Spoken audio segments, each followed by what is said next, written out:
on YouTube, what's going on Facebook and Twitter and all those good joints. I figured I'd log on a couple minutes early for those that are on time for class. See, yeah, those that decide I'm gonna get to class early. I'm gonna log on early and check y'all out, see what y'all up to. Yeah, y'all can chill with me for a second before we go full blown buck wild on some of the stuff we need to talk about tonight. So, you all are going to unfortunately be tasked with helping me do all my mic checks and stuff like that. So let me see. Can y'all hear me? Check one, check two. Does my mic sound nice? Check one. I see some thumbs up. Good, good, good. Cincinnati in the crib. Oh, I'm coming. I'm coming down there, yo. And they done change up everything down in the Cincinnati area. All kind of stuff. Somebody said mic and picture is good. Good stuff. Florida. I am coming to Florida in May. I'm going to be driving down there, spending probably a whole week in Florida. I don't know what part you're in, but I'm coming down to Florida in May. Let's see. Who else? Let's see where else you guys are checking in from. All right, so I bet, where am I coming to? I'm coming to not Orlando, but Fort Lauderdale. Going to Fort Lauderdale. Somebody said made it on time. Yep, Fort Lauderdale in the house. See, there you go. There's some people down there in Florida. Somebody said Ice Cube did an interview with Tucker. He did? Oh, I think I saw that one, unless he did a new one. Rhode Island in the crib. Rhode Island, have I ever been up there? I don't think so. I've been up to Hartford, Connecticut. Is that up there by Rhode Island? I'm not sure. Where else we got people check? Texas. I've been to Texas. What part of Texas, though? I've been to Houston. Through Houston, but I've been to Dallas. Yeah, hottest place in the world. In the whole wide world. Somebody said, dang it, Kevin, from Jacksonville, Florida. I played football at Miami. Oh, Canada, shout out. Played football at Miami University with a dude named Artie Shaw from Fort Lauderdale, Florida. Yeah, I remember him because he talked just like that. My name Artie Shaw. I'm from Fort Lauderdale, Florida. I was like, from Fort Lauderdale, Florida? Yeah, good old Artie Shaw. And let's see. Happy Monday to everybody. All right. Yeah, y'all are checking in. So now that we got the mic right, and now that we got the video right, we can go ahead and start getting busy in a second here. And I'll just go ahead and get some of the preliminaries out the way so we can jump right in full sprint like a relay. You know what I'm saying? You want to hand it off in full stride. You don't want nobody sitting there daydreaming when you coming with the baton. Talking about some go, and they sitting there looking at you like they crazy. You got to run all up their back. I might as well just run the next lap. Dang on, if you ain't gonna get moving, I might as well just go right past you and keep running. Shoot. Yeah, I see y'all ain't know I knew a little something about track. Guess what I used to do in track? All right, can anybody guess what events I did in track? Before we start, we got a couple minutes. Take a wild guess. Let me see, I did 1, 2, 3, 4 events. All right, so 100 meters, that was one. What's the other one? 400, no, my brother. That race separated the men from the boys. They made me run it one time, just to make sure everybody understood what people who run the 400 goes through. Yeah, what people go. Yeah, and I ain't like it. I put it on cruise control the whole time. And thing I've ever seen with my naked eyeballs. Funniest thing I've ever seen with my naked eyeballs. I said, if I make it to heaven, that's going to be my request. My child, you have made it to heaven. What wilt thou ask of me? Can I see my friend Rob run that 400-yard dash again, please? Boy, I've never seen anybody catch the boot like he did. And I mean, I can't even duplicate it and imitate it where y'all could really appreciate it. But anyway, so I seen the hurdles. I used to run hurdles in the 8th grade. 4x4. I didn't run the 4x4. And I think somebody hit the other one, 200, but y'all have not hit the 4th one yet. It's something that a person now let me give you a hint. I was in the 10th grade.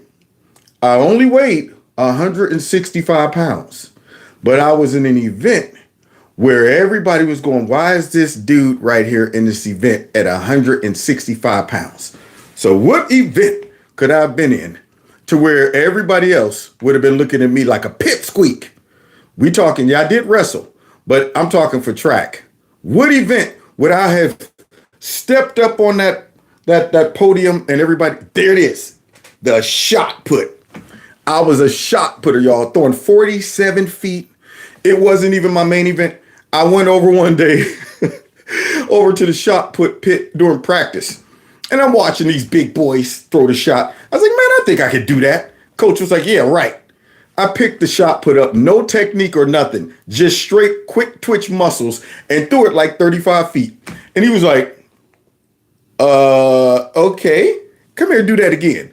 Taught me a couple techniques. I would go and throw the shot put one time in between all of my events. They'd be like, shot put. I'd run over there one time. Everybody looking at me like, what's this little dude right here?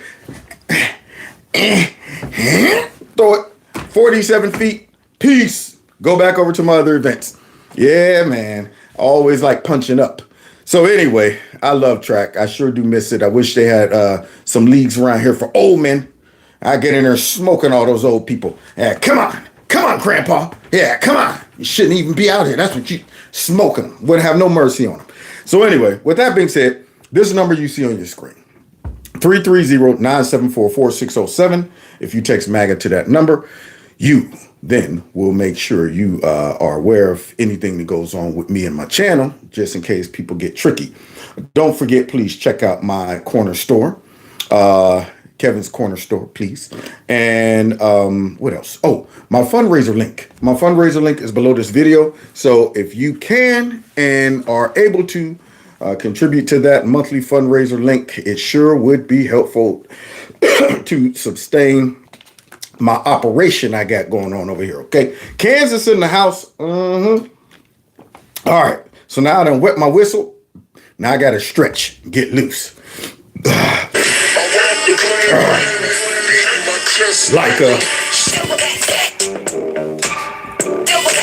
real gorilla, real gorilla, real gorilla. Gorillas in here, gorillas in here, gorillas in here, gorillas in here. Yeah, man, some gorillas in here. And we got some chaos going on around the country as well. Because, see, I'm detecting a little buyer's remorse from a lot of people. I was watching some videos today where they were talking about how horrific Joe Biden's numbers are looking in so many categories. Some of the categories that the Democrats touted as a good thing. But for some reason now, they're coming back to bite people. You know, things like we need to go ahead and rearrange policing. We need to make sure that, we get rid of the police. And we need to make sure that we defund them because of racial inequities and all that kind of bullcrap. And it sounded good during the George Floyd riots. It sounded good when everybody was mad for nothing, running around tearing up stuff and putting Black Lives Matter on everything they could post it on. It sounded good. Yeah, it was a great thing to say. Some people were dumb enough to actually start doing some of that stuff. And now it's come back to bite them. See, that's when reality kick in. It's when reality kick in. When folks start going, wait a minute. I live in the hood and I might have been on board. Well, yeah, that sounds good to get rid of the police. But because I'm not a criminal, all the criminals in my hood now are taking advantage of these stupid decisions made by Democrats. So now everybody's complaining. Same thing with illegal immigration. Before all of these folks showed up in their neighborhoods and start wilding out, taking over stuff, and showing up and occupying their facilities, folks was up there just straight blasting everybody on a border, talking about, look at that, Arizona shouldn't be whining. You know what? Texas shouldn't be whining. And they should embrace these people. These people are coming here for a better life. They were all talking trash until everybody showed up to their neighborhoods, until the problems start manifesting itself in real time, start showing up in reality. And then they start going, no, wait a minute. Who's responsible for this? Now, all of a sudden, a whole heap of folk is mad. Now, sometimes you get what you deserve. I have no sympathy for these people we're about to view. In fact, I brought my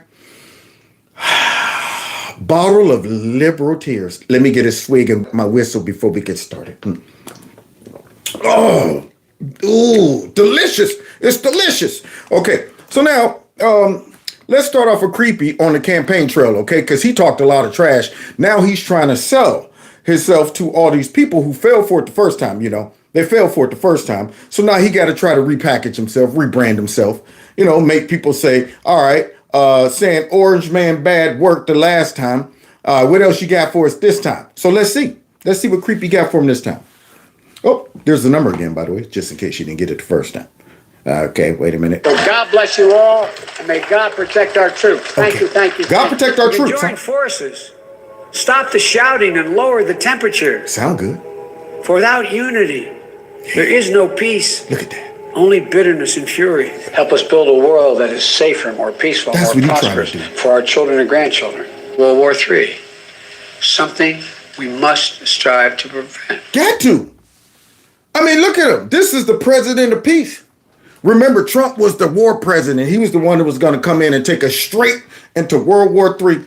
And here's Joe right there throughout some of his times of clarity, reading off of his teleprompter, talking about peace and unity. And we got to avoid World War III and stuff. But how can you do that when you're such a weak president? That's my question. See, a lot of people in America, including liberals, they don't like war.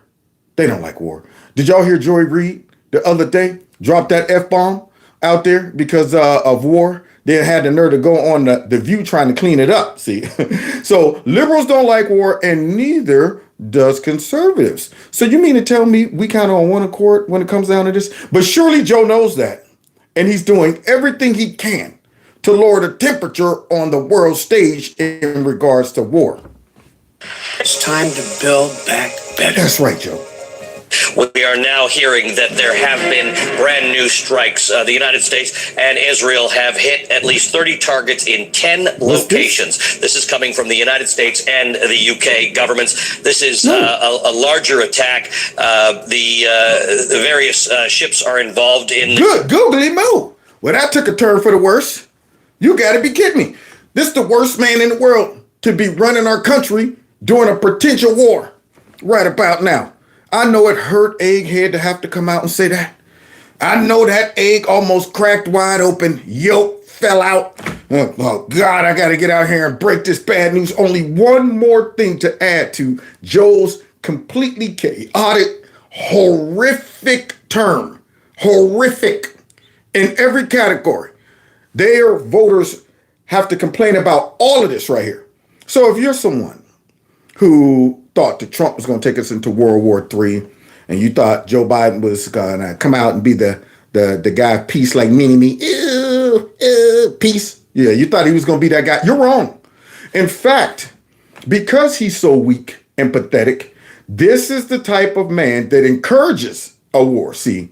But remember, Trump was the evil one, the dictator. So, yeah, now we're looking at another skirmish. What is this? The Red Sea region, F-18s, carrier-based F-18s have been involved in this strike. E-18 Growlers have been involved in this strike. More than 24 aircraft are flying off of U.S. aircraft carriers in the region. Some of them are carrying 2,000-pound bombs and Sidewinder air-to-air missiles. World War III. Yeah, you're taking us right to the brink of it, Joe. World War III. With that weak, quivering voice right there. Can barely get it out. So now we got skirmishes going on over there in the Middle East. Because we got us a weak president. That's what we got. But hey, that's just one thing, right? That's just one thing. Okay. Let's get back to the campaign trail. Let's get it straight here, guys. There we go. Let's get back to the campaign trail. Look at him. Man of purpose. Please remain in the Rose Garden as the president departs. What is he doing? All the kids under the age of 15, come on up here. No. Kids, run for your life.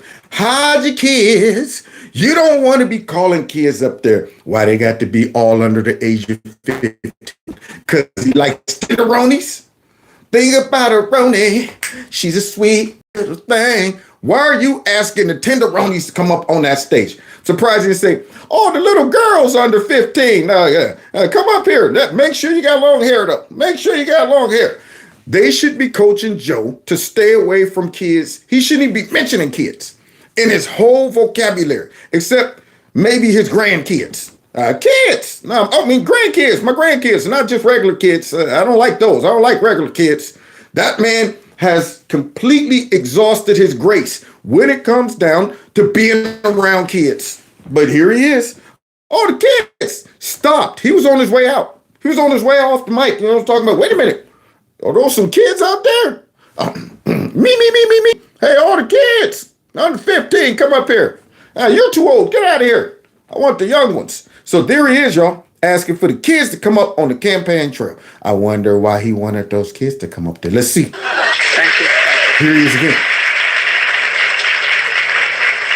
Look at that. A man that's respected. There you go. Look at that. The tone that he sets right there. Let's see. I can't stay. I gotta go. What? God bless you all, and may God protect our troops. Thank you. God protects our troops. There you go.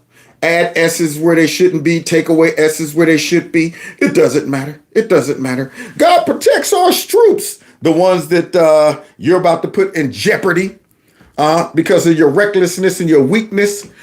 You mean the ones that unfortunately lost their lives after Afghanistan? But God protects our troops. Thank you. We're respected on the world stage now, y'all. Look at this. What do I do with this thing? Can I lick this? Is this ice cream, chocolate? Oh, wait, it's a microphone? Interesting. What is he doing? What is he doing? Apparently there's a train that has to get through here in 15 minutes. Thank you. Oh, boy. I wonder if that was even true. That train might have been in his mind. There's a choo-choo train running through my head right about now. So on the way, everybody, get out of here. So now here he is again, though. He's finishing up a speech, showing everybody that he's a man of authority, man of respect. We're respected finally on the world stage. Thank you. Yeah. There you go. Now watch Tony Blinken. Watch Tony Blinken. Uh-oh. Where you going, Joe? Where you going? Did you see Tony Blinken? Like, oh, God. Oh, God. That's why they made me stay up here right next to this dude so I could snatch him just in case he got reckless. And look at him. Wait a minute, I forgot something. Tony Blinken's like, oh, no. Oh, he is totally uncomfortable. See, this is how you could tell the state of Joe Biden. You only have to watch the people responsible for taking care of Joe Biden. Look how tense they always are. They're always on guard. They're always on standby to step in real quick and intercept Joe from wrecking himself. So now Joe, for whatever reason, decides to go back to the mic because he got something else to say. Now, here he is, the Presidente of the United States. I'm sure the guy on the wheels of steel is like, hold up, the president's coming back to say something. Turn his mic back up. But instead, what do? Well, that looks like a man of respect. What? I can't hear you, Joe. Nobody can. You know why? Because probably nasty Pelosi over there. No, we don't want him to speak. Don't turn his mic up. He'll only embarrass all of us. Why can't we hear what Joe had to say? See, and Tony Blinken is okay with it. Tony Blinken did say, hey, turn the mic up. Because Joe don't know what he's doing. And I love it. Because this right here only shows stupid people to vote for. There he is. Go back and get that mic.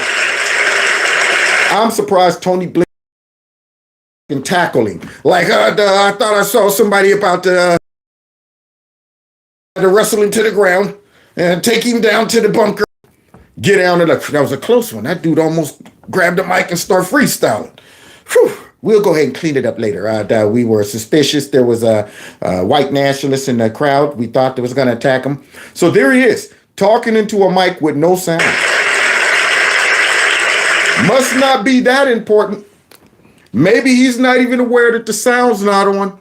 See, because I'm thinking, I've used mics many years. All you do is start talking and go, doot, doot, doot, doot. And then if it ain't on, you point to the guy out there and you do this right there. Joe don't do that. His mind's not even registering. His mind, he's probably thinking, long as I can hear it in my head, everybody else can hear it too.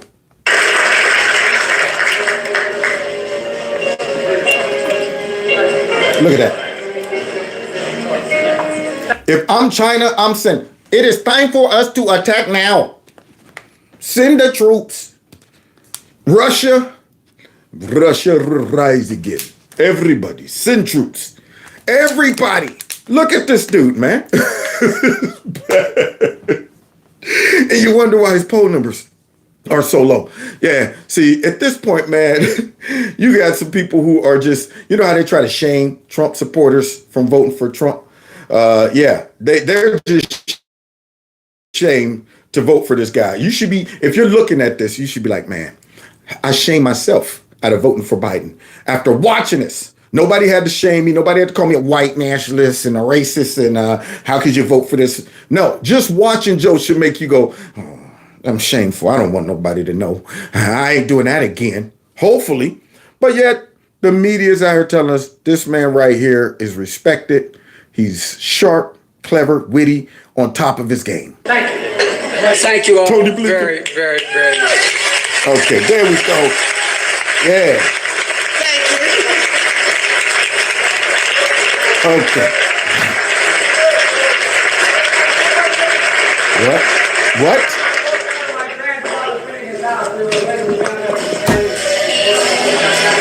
Turn up the music. Turn up the music.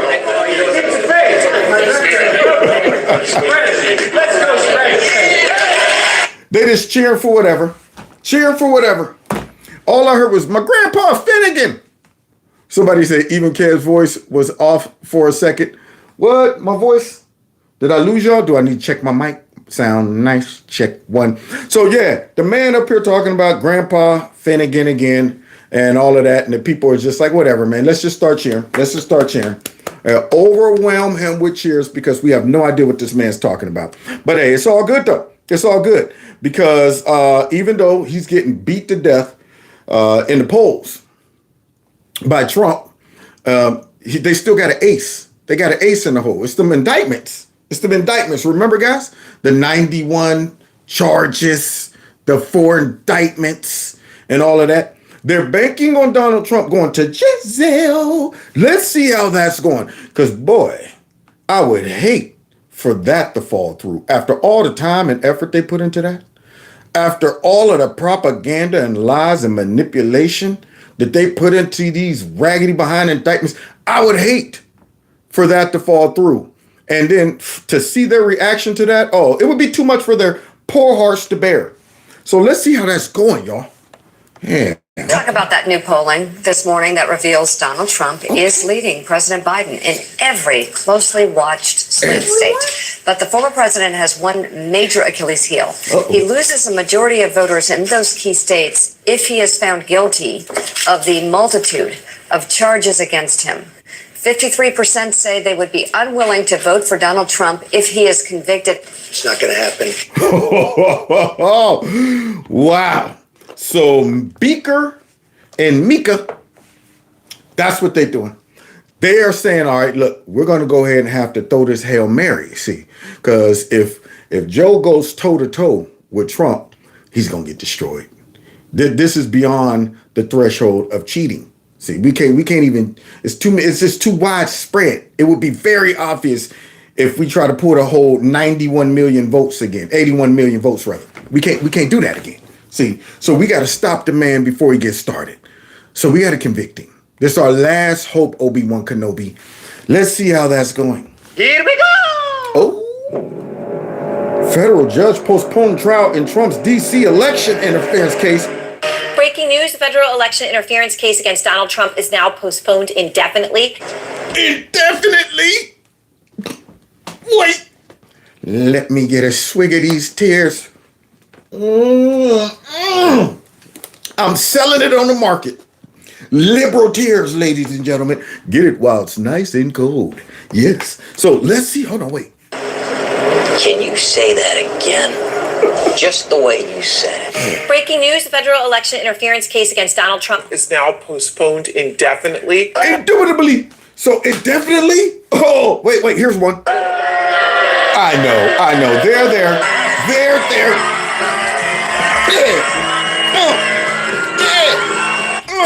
And definitely, wow. So what happened was Jack Smith's butt knew that he had to try to get this case closed by, a certain deadline.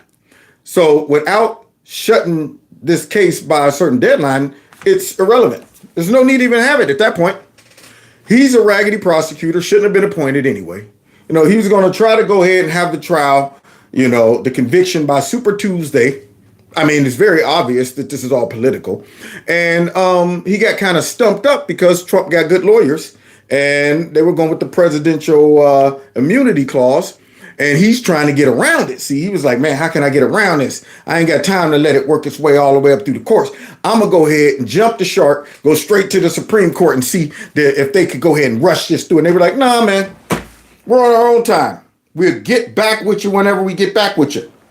Which, now that it took the whole case off the docket up in Washington, D.C., that probably means it's not even going to go through.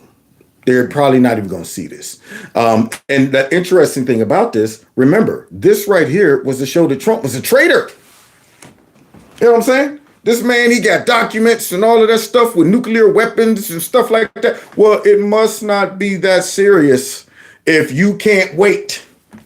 See? So, if we can't get it done by this date, then I don't want to do it at all. Could it be that that was the goal and agenda in the first place? So you can close the deal and interfere with the upcoming election. Because if it was really about justice, you would say, I don't care. If it's after the presidency, I don't care. This is that important. But it isn't. It isn't. So they're hurt over that. But they still got an ace in the hole, y'all. Fat Fanny. Fat Fanny, man. Thank goodness they got Fat Fanny. Boy, man, the tears might have ran on over the edge of the glass. Trial was scheduled to start March 4th, but the ongoing appeals about Trump's claims of presidential immunity are making that start date impossible. But at least it can't get any worse. Can't get any worse. I mentioned the Georgia case as well in this context, and there was a bombshell admission in that case today. The Fulton County District Attorney, Fonnie Willis, finally admitting that she did have a, quote, personal relationship with her top prosecutor. Every once in a while, something you learn makes you viscerally angry. This is all wrong. How dare you? You have stolen my dreams. How dare you? You have stolen my dreams. Yeah. Right about now, those dreams right now fly right out the window. Dreams are flying out that window. How dare you? You've stolen my dreams. So guys, it's looking pretty bleak in regards to their last diabolical ditch effort. Those were the two major ones. The other ones, they're nothing. And the crazy lady that just sued Trump on that bull crap up there, that woman, I hope she has to pay back all that money and then pay Trump something too. Because that's all. They're giving her money just because they want to trash Trump. $83 million for this crazy chick. Yes, you're very interesting to talk to. I hope he countersues her after all of this mess clears. And what's the other one going on? Oh, yeah. Up there with the crazy prosecutor in Washington that's trying to go after Trump over his businesses. I hope all of them pay a price. They're just trying to tap his pockets. But those two cases are not enough to shut him down. Yeah, you might milk his money, but it ain't going to shut him down. The two major ones are in jeopardy. It seems like the one is completely dead. Indefinitely, y'all. Indefinitely. But Fat Fanny got the nerve to want to hang on, y'all. She done came out and said, I don't care. I don't care about all my nastiness and my corruption. I'm going to hang in there. So now they're puzzled. They're like, man, why? Why can't Fanny still lock him up? Why would her personal relationship with one of her special prosecutors potentially imperil the entire case, the entire RICO case against Donald Trump and all of his co-defendants for trying to overturn or meddle in the Georgia election in 2020? Well, let's start with why would that happen, and then I'll explain to you why I think it shouldn't. There's some case law in Georgia that says where a district attorney has a conflict of interest, it's not acceptable just to recuse that person, but the entire office has to be removed from the prosecution. That's right. Throw the baby out with the bathwater. It's contaminated through and through. You wouldn't grab yourself a gallon of water if it was one drop of cyanide in it, would you? Yeah, somebody give you a big old bag of peanuts and say one's laced with cyanide, but it's just one. It's just one. Long as you can avoid the nope, the whole bag's contaminated. Throw that mess out. So here in Georgia, they're trying to get rid of Fat Fanny. They're up there saying, now wait a minute. This woman done abused her power, and now she done brought all kind of heat down on herself. Heat is on. Because their authority is entirely derivative of his or her authority. I think the optics here are absolutely terrible. It's a great day for everybody. This is a great day for everybody. This is a great, great day. Except for... It's not a great day for all of them. Boy, I tell you, man. I wonder what these evil Democrats are cooking up now. Oh, shoot. Okay, man, Fat Fanny, we thought we could trust you, man. You couldn't keep your skirt down. You know what? Get a good mind. See, that's what you get for bringing in some dang on diversity hires. Okay. What we got left? All right, where's Jack? Where's Jack? What we got with Jack? What? Jack Smith is down too? He's down? Oh. Okay, all right, let's go to, I don't know, guys. We're in trouble. What about the fourth? Oh, we can't even use that anymore. We got to flee the country. That's what we got to do. Everybody, all of us, we got to flee the country. Because when Trump gets back in, they're going to get freight trained by the Trump train. So here's Fat Fanny before she was, I guess, elected. And she's talking about integrity. Look at her. Yeah, very arrogantly. She's taking the moral high ground. Attorney's office in Fulton should be the beacon of the Southeast. It should be the absolute best office between Washington, D.C. and Miami. And right now what you have is a office of dysfunction and corruption. And we deserve better. And I am the right choice to improve it. The right corruption, Ms. Willis, that's a strong word. Strong word. Yeah, Fat Fanny throwing them out there. I'm talking about some, you got the right one, baby. So let's see. To level against the office that Paul Howard has run for nearly a quarter century. If he gets reelected, it'll be more than 25 years. You have a DA sitting there that doesn't have the qualifications and the experience to do the job. You mean like the guy you hired? You mean like that big bald-headed dude that you hired to go after Trump to prosecute that case? That's what I want to know. How many of those cases he's ever tried? Hey, he ain't qualified to do the job, but I'm going to hire this guy who I happen to be knocking boots with. I'm going to hire that guy to try one of the biggest cases he's supposed to be prosecuting the former president. That dude with no experience is the person everybody was hanging their hat on. You go out and get that dude. But hey, I'm not here to judge Fat Fanny yet. What I can guarantee you is with my reputation, with my community ties, I am going to be able to attract the best and the brightest minds. The best and the biggest, blackest dudes that I possibly can so I could pay them to have relations with them. There you go. That's what I'm trying to attract. I'm trying to catch me a big, strong buck. There you go. Got me one. Hey, what you need to stay? What you need to stay, baby? I know I ain't no Jim. I know I ain't no Hourglass, but I do got a lot of money. What do you think about like maybe something like, 600 and something thousand? Oh, I'll stay for that. You look a lot better now, Fanny. Did you lose weight right before my eyes? Man, look like you're about 135 now. Okay. Yeah, that's what money would do. Make it right before his eyes. He's like, wow, she's gorgeous now. But let's continue. To that office. You're sitting with someone today that actually wants to make a difference because they deserve a DA that won't have sex with his employee. Holy moly, I smell some hypocrisy. You hear that? They deserve a DA that won't have relations with their They're subordinates, I guess, except for Fat Fanny. She's exempt for that. It rules for thee, not for me. Boy, did she step all the way in her mouth. She put them cankles all the way down her throat. Because they deserve a DA that won't put money in their own pocket when it should go to benefit children. Oh my God. This is beautiful, man. She wrote this all by herself by accident. So they won't put money in their pocket like the money you was putting in your pocket from a third party that you paid a whole heap of money to do nothing. There you go. Yeah, I didn't put the money in my pocket. I put it in his pocket, which ends up going in my pocket. That's how I work. Yeah. And don't forget though, the lady who, I don't know if y'all heard this, but this a phone calls they recorded. Fat Fanny fired some lady who was a whistleblower about a person who worked for her spending all this money that was supposed to go to the kids, y'all. Supposed to go to the kids, man. She go to Fat Fanny, try to tell her, and Fat Fanny ends up firing her.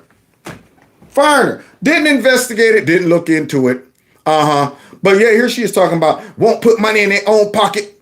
That guy that was the whistleblower told on was doing just that. Boy, she's in trouble. I tell you what, man. I am excited to see how this is going to play out. And if the people down in Georgia do not hold her accountable, I'm going to be so mad. If they let this chick skirt somehow after all of this stuff that's been revealed, it would be a crying shame. This would be the epitome, well, besides Hunter Biden. Well, anyway, I can't even say that. There's so many Democrats who's benefit from Democrat privilege. It's ridiculous. But she is in a mess. And it's going to be interesting to see her dig her way out of that, along with still going on to prosecute President Trump. Because we deserve better. A few years later. Willis, the Fulton County District Attorney who is prosecuting the former President Donald Trump for election interference in Georgia, she has admitted to having an improper relationship with her lead prosecutor. I mean, this is... Wait a minute. The same one we just watched? Talking about they deserve a prosecutor that won't be having relations with people in the office and people up on that one? No way. Somebody need to go and get that copy of her saying all of those things and say, hey, Fat Fanny, come here, watch this. Is that you? Is that you saying all of this? So now she done came out and blew the whistle. I wonder how dumb those church people feel. That's what I wonder. I want to go ahead, get in the man truck, put my major pain teeth in, make sure you got to go. All the way down to Georgia so I can get in that pulpit and say, now, one, don't y'all feel dumb? Two, look at you. That's what I want to do. All the way down there just to give them the major pain. Because they had this chick up in that pulpit skipping and hopping all around the accusations of knocking those boots with that woman husband. Yeah, she up here blaming everybody else. Racism, all of that mess. So they put her in that pulpit and they should be absolutely ashamed of herself. She used them and they allowed themselves to be used.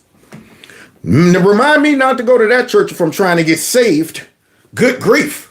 You don't want to go to a watered down church that lets Fat Fanny get up there, who doesn't even touch on, I did commit adultery, or yeah, I did hire him. We are knocking boots. Didn't even mention that. That's when you knew she was guilty. All of these people who tried to hang on to some hope that she wasn't in that affair was naive, along with the church. The church should have realized off grip, if she don't get in here and address that accusation off grip, she's guilty. And now, unfortunately, the heat done came down on her and she done had to come out and say, okay, we was doing it nasty. This is a big admission. Up until this point, she has said she will not speak on this, but she was required to respond to those allegations, and now she has. Yeah, this is according to court documents, by the way, a court filing, which we're just getting in right now. We will have a reporter on this coming up really shortly. But, just talking about the context here, of course, being here in Georgia, she is at the helm of this prosecution against the former president. And now this dirtbag is responsible for prosecuting our president. This scumbag, this dirty prosecutor is responsible for prosecuting the president. I mean, I don't want her hands on the president. I don't want her even close. She should not have that type of power. She's filthy through and through. And yet she's supposed to be determining whether Trump goes to jail or not. This chick. I'm so glad that this, you don't want to, how people say, you don't want to wish evil on people. But this woman brought it all on herself. She's evil enough for you to go, I kind of wish some evil to befall upon her. Nothing deadly. I don't want to see her die or nothing. But because she's so blatantly, arrogantly evil, she thinks she's untouchable. All of this stuff comes out. And instead of being humble about it, she goes into a church and had the nerve to try to preach a sermon about herself and her lover. And so now, I'm like, I want to see the tides turn. I want to see her back up against the wall. I want to see her trying to fight off the bottom. Instead of her attacking Trump, talking about nobody is above the law. All of that bull crap she done put out there. Now she looking stupid. And there have been, members of the GOP, particularly those who are Trump supporters, who have been saying, we've got a conflict of interest, essentially, because the person who she's admitting to having this affair with is someone she hired, to be a part of this case against Donald Trump and his allies. So this is really a pivotal moment and could be a big turning point when it comes to this Georgia election interference. That's exactly case. right. And, just because there is an admission of having a relationship, what else did she say in that court filing? Does she believe that it is, a conflict of interest? What does she have to say about that? And there's still some questions about what exactly she had to say. Right. And really at the heart of this is the money that was used to pay him to be part of this team was then turned around, and she benefited from it because there's accusations that she went on trips and they went on vacations together. Lots of layers. There are accusations. Certainly so. Woo! Hey, ain't this juicy, y'all?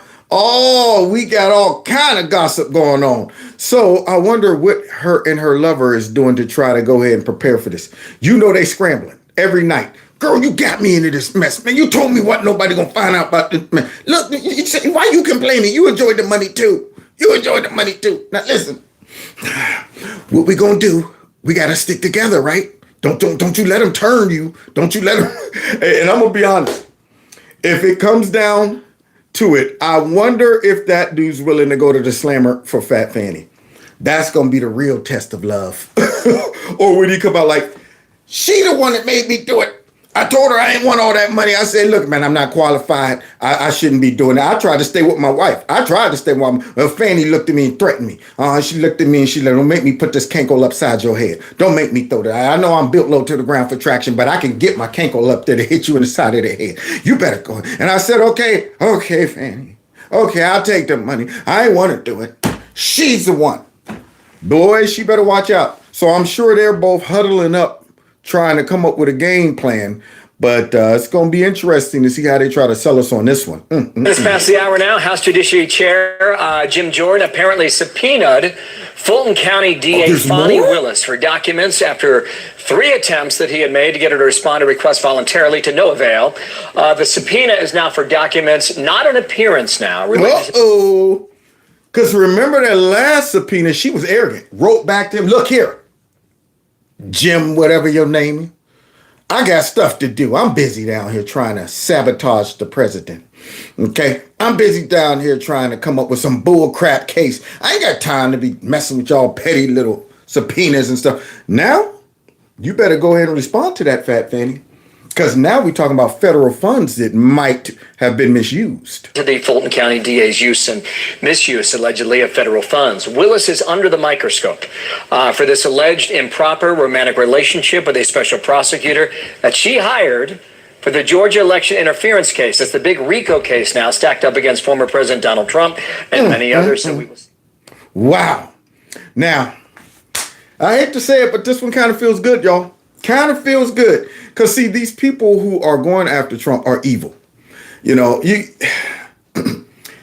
it's real hard to not enjoy the karma that comes upon them. If you're just somebody, a regular person, you got issues. You ain't evil, you ain't bad. I mean, a good. You just got your own problems. You got some problems. I wish you get yourself together. I wish you the best and all that stuff. But when you are evil and got power and you're using that power for evil, you're arrogant, you're malicious, and you are going after somebody to basically remove the will of the people. You're a special kind of evil. You're in that category of people should kind of feel a little good when it gets exposed. Because what you're doing is you're trying to make Trump look like he's the most evilest man on the planet so you can sell this bootleg prosecution, only to find out the prosecutor is the worst. You're the evil person. Like all Democrats, they do it all the time. Full-blown projection. Their whole party is riddled with corruption. You got the one chick that's on the squad. Now she's under investigation, and several others should be under investigation. They are just completely riddled with evil. They are a raggedy, evil party. They really are. Now, we got some rhinos. We do. We have lots of rhinos that need to go. But, man, the Democrat Party is something special when it comes down to evil. Then they come out with policies that are evil. And what do I mean by that? They package these policies up to make them appear to be good and looking out for the people. But in reality, the policies end up hurting the people, and they do it purposefully. They destroy our country purposefully and try to tell us you should like it because we told y'all we're fighting against injustice. So this brings me to these people that are now starting to wake up and realize the Democrats don't love us. The Democrats done set us up for failure. Now, we done seen the people in the beginning talk about how horrible Joe Biden's poll numbers are compared to Trump. And, you know, all of these indictments look like they're going to fall through. And to top it off, people in their cities are starting to say, man, crap is going bad. Now, the question becomes, are they able to track down the shite? See, you don't want to just be able to smell the shite. You got to go and locate where the shite's coming from. You better find the source of the shite. Don't tolerate no shite smell in your house. And you talking about, I don't know where that smell's coming from. You smell shite? I smell shite. And well, I guess it'll turn up somewhere. You better make it a priority to go room to room to find out the source of that shite. So we'll see if these people right here who's mad and smell shite, if they're able to locate it. Because right about now, you voted for this shite. Oh, Democrats, weak on crime and immigration. Oakland, baby, back out Denny's to in Cali. Oakland served its last meal today. After 54 Denny's? years, the restaurant shut down for good, citing concerns over crime. As KTVU's Henry Lee reports, this is just the latest business to close its doors due to the ongoing violence. How can anybody vote for Democrats? I don't understand, man. I tell you, Republicans really need a PR person. Jeez, oh man. I mean, all of this footage, all of these reports that show what's going on in their cities and their states. You don't even have to get out there and debate these people. Just show their records. Just show the results of the policies, man. I'm thinking to myself, good grief. We see these things all the time. And the people, they're mad about it. How you going to close Denny's? What could they possibly be robbing from Denny's? The Denny's in Oakland, known for being always open, is now forever closed because of crime concerns. Crime?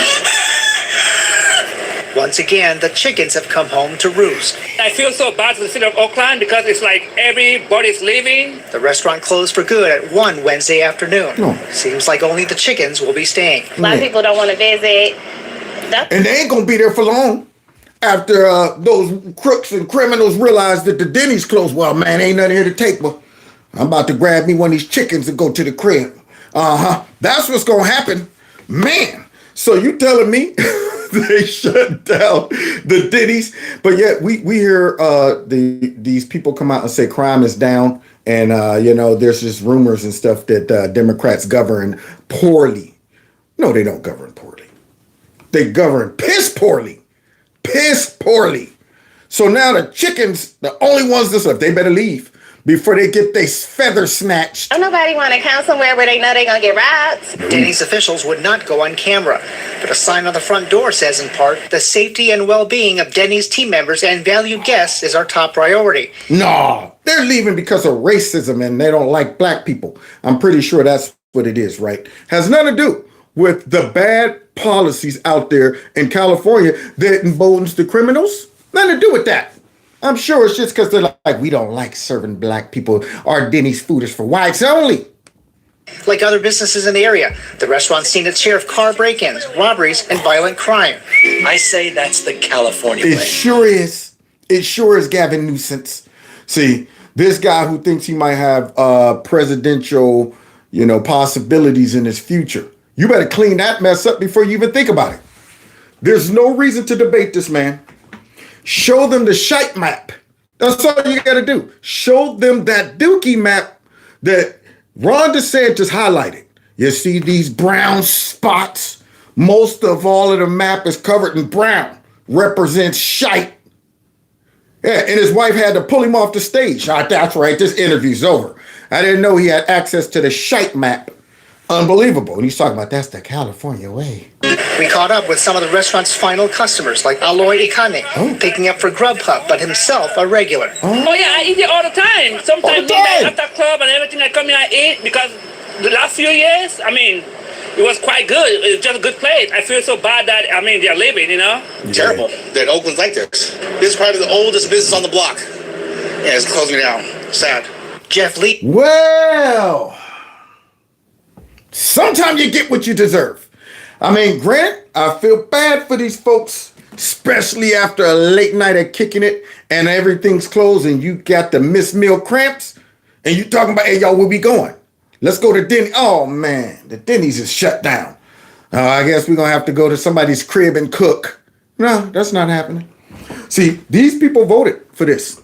Yeah, they voted for this crap. So where's the mayor of Oakland? What does she have to say to this? He visits every Wednesday with his family for the breakfast slams. Now they'll have to go to the Denny's in either Hayward or Emeryville. Look at that. I'm a product of the Bay, born and raised. And it saddens me because when I was out of state, I was proud where I'm from. And now I just kind of shudder. I just shake my head because of all the crime going on. You hear the chickens and the roosters in the back? Probably getting mugged right there. Somebody help me. And they got my feathers, man. Breaking in it. Get me sick. So, yeah, you got the chickens and the roosters crowing in the back. Why these people are complaining? Once again, do they know where the problem is coming from? That's the question. Do they understand the source of all of this? I'm sad and we ain't got nothing to eat and the place is closing down and all of that. Democrats have delivered. A bunch of shite. Strategy is working. There she is. Targeting those gangs and groups who are actually committing the crimes. Yeah, Chantal. Oh, y'all see Chantal? So Chantal, she said, look, man, we fighting against this crime. You understand that? We're targeting the gangs and the violence and we're doing it how? Really going after them in a data-driven way. What's that? What's that? Really going after them in a data-driven way. Whatever happened to the old school ways of going after people? That man right there's robbing something. Arrest him. What kind of data are you talking about? Are they black? If they're people of color, we don't want to judge them too hard. They don't make enough money, so therefore, and then the data shows that underprivileged neighborhoods suffer from systemic racism. Therefore, that's not the way. The way is everybody is equal across the board when it comes down to crime, and the punishment should fit the crime. And it should be swift, and it should be just, and it should be fair, but it should leave a message in all of their minds. You can't commit crime. I'm going to drop that in your mind. You almost out of time. Can't commit that crime. You can't be out there doing stuff like robbing in broad daylight, a Denny's all the time. I mean, this place have turned into Mad Max, baby. There you go. Welcome to New York. And I'm talking about Escape from New York, too. So that's how crazy it is to where they got to shut down restaurants. Yeah, it ain't even like they say, we got to shut down our night hours. That's how bad California is right now, out there in Oakland. Usually, the crime increases at nighttime. Usually you say, oh, you know what? It gets late. All right, then the creeps come out at night.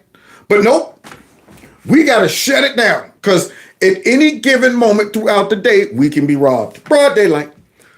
6 in the morning, guy come in, all right, give me all these sandwiches. I'm out of here. So now, that's what's going on. And Chantal's talking about we're going to deal with it based on data. Concerns about crime in Oakland from some of the city's biggest employers. We learned the Kaiser Permanente is telling workers not to leave company buildings for lunch out of fear for their safety. Oh my. The strategy is working. The strategy is working. So wait, if I get myself a job out in Oakland, all right, everybody, I'm about to run and grab something. Don't you go out that door. What? Why? I'm just going around the corner. Man, we may never see you again. You understand?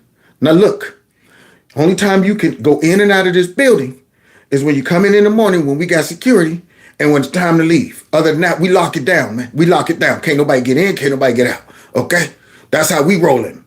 Well, I didn't see that in the bulletin when you hired me. Forget that, man. Put that bulletin down. We talking about real stuff, man. Real stuff. Look out the window. All the mothers be out there like, yeah, y'all got to come out sometime. Oh, my God. What have I got myself into? Who did you people vote for? So let's continue. And she lied. Wow, I did not know that. Jerry McComb had no idea he had just picked up his very last Super Slam. Last Super Slam, baby. Country potatoes with onions and the bacon. It's overwhelming. It is. Because I've been coming here for years. Denny's now joins other spots near the airport that have closed, like Black Bear Diner, Subway, and Starbucks. In-N-Out, which has also been a magnet for car burglars, will close in March. Now, how do you fare this as a politician? How does Chantal or Gavin Newsom, how do they make excuses for all of these businesses leaving or closing in their state and cities? What kind of spin can you put on it? We're about to see somebody try to come out and put some spin on it by blaming racism in a second, y'all. With restaurants closing left and right, many people in Oakland are wondering who's next. Yeah. Mr. Speaker, Walgreens is planning to close. Yep. There we go. There's one. We got us one. Just gonna try to put that spin on it. Yeah, so a Walmart or Walgreens. Well, I think it's Walgreens is closing in one of the shite towns that they run. And she's upset. And it's not because of crime, it's because of racism. Yet another pharmacy in the Massachusetts 7th, this time on Warren Street in Roxbury, a community that is 85% Black and Latino. So a community is 85% Black and Latino. Now, I think she's about to miss the whole point. See, so now you're setting the tone. Instead of saying, yeah, why is it that this community that is 85% Black and Latino have such a high crime rate to the point where the local pharmacy has to close? See, you're missing the question. You need to be asking that, lady. This closure is a part of a larger trend of abandoning low-income communities like the previous closures in Mattapan and Hyde Park, both. Just abandon them because they're lower income. Just abandon them because they're Black and they're Latino, right? Do you know how stupid she sounds? I wonder if she knows how stupid she sounds. I mean, so here's this woman up here overlooking why this place shut down. Democrat policies, weak on crime, no arrests being made, criminals emboldened, and you all go ahead and implement the racism of low expectations in Black communities, which creates the criminal element that just rises up and feel like, man, we have no accountability. They done made excuses for us because we Black and Latino. They done said we're so beat up and victimized because of slavery that none of us went through. Just because of all the atrocities and reparations not given. They've made excuses for us robbing and stealing. They made it in vogue, made it popular, acceptable. That's what they've done. They've shown us there's no real consequences, to the point where the Walmart or Walgreens decides we can't stay here anymore. Now she wants to blame it on racism. Then the question would be, is why didn't they leave before? They had been there all that time, but for some reason now they're saying we're leaving. Why? Is it because they finally realized, wow, we're amongst all these blacks and Latinos. We thought we were serving the white community. Hey, did you ever notice this, Frank? Did you notice how many blacks and Latinos come in the store? It's amazing. We thought we were serving only whites. You think that's why? Or could it be the last 8 years, y'all have went after the police, defunded police, and went ahead and dummied down all of the consequences for criminals and made them feel like they're emboldened. They got criminal privilege. So now all of a sudden these places leave, and here she is coming in talking about some what? In the Massachusetts 7th. When a Walgreens leaves a neighborhood, they disrupt the entire community. And no, when Democrats come in, they disrupt the entire community. When Democrats run a city, they destroy the whole city. There you go. See, you're missing the real culprit. She needs to be pointing at herself. When Democrats come in, they ruin the city. They take them and they take with them baby formula, diapers, asthma inhalers, life-saving medications, and of course, jobs. Thanks to you and your policies. Don't be trying to blame it on Walgreens. Unreal. Man, if I was Walgreens, I'd be offended. I'm like, what did she just say? You got to be kidding. We didn't have this problem before they started going after the police and changing all the laws and stuff. This is crazy that she's up here saying this, man. These closures are not arbitrary and they are not innocent. They are life-threatening acts of racial and economic discrimination. God. I mean, I can't stand these people. I cannot stand these people. So let me get this straight.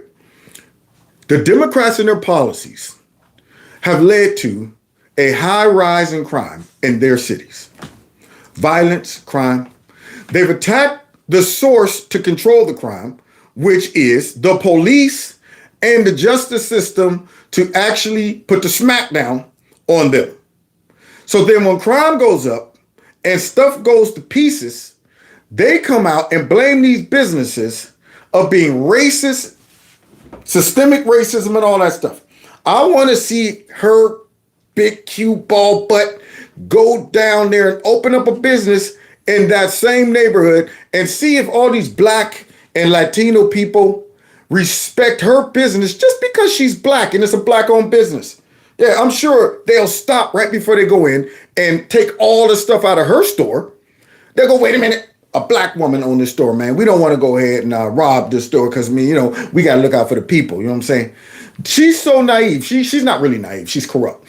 But we as black folks that grew up in the hood, we know something about black people. The victims of crime in black neighborhoods most of the time are being victims of other black people. I don't care how cool you are in the neighborhood, how much you dap people up, how much you love them. We had a store around the corner when I was growing up. Guy who owned it, his name was Mr. Knight. Him and his wife, older. They would help out all of the families in the neighborhood.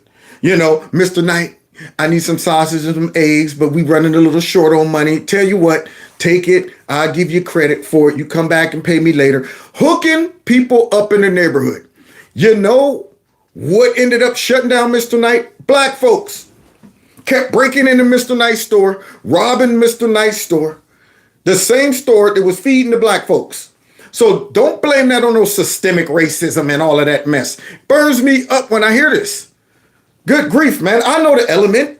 See, she's only getting this across on naive white liberals.